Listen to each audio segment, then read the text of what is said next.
एकदा एका सशाने गरुडाला झाडाच्या उंच शिखरावर बसलेले पाहून असा विचार केला की आपण सुद्धा या गरुडासारखा आरामात काहीही न करता विश्रांती घेऊ शकतो का. असा विचार केल्यानंतर तो ससा त्या झाडाच्या खाली जमिनीवर बसला आणि विश्रांती घेऊ लागला. तेवढ्यात तिथून एक कोल्हा आला आणि त्या कोल्ह्याने त्या सशावर झडप घेतली व त्या सशाला खाऊन टाकले.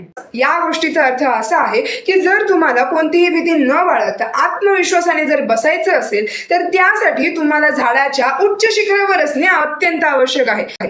कारण जर तुम्ही जमिनीवर थांबलात तर परिस्थितीचे कोल्हे तुम्हाला जगू देणार नाहीत.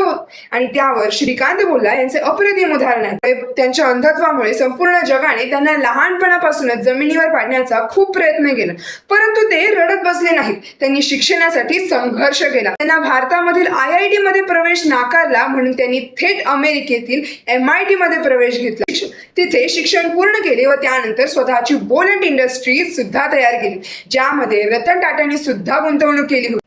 श्रीकांत बोल्ला असे म्हणतात की या जगात फक्त 2% लोकांना अंधत्व आहे, परंतु बाकीचे 98% लोकांकडे योग्य दृष्टीच नाही. त्यांना श्रीकांत बोल्ला हे यशाच्या अशा शिखरावर जाऊन पोहोचले आहेत की तिथे कोणालाही त्यांना नाकारण्याची हिंमत सुद्धा नाही.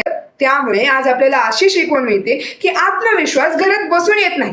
त्यासाठी संकटांशी लढा, स्वतःला इतकं मजबूत आणि यशस्वी बनवा की कोणतीही अडचण तुम्हाला स्पर्शही करू शकत नाही. व्हिडिओ आवडल्यास लाईक, कमेंट आणि सबस्क्राईब करायला विसरू नका.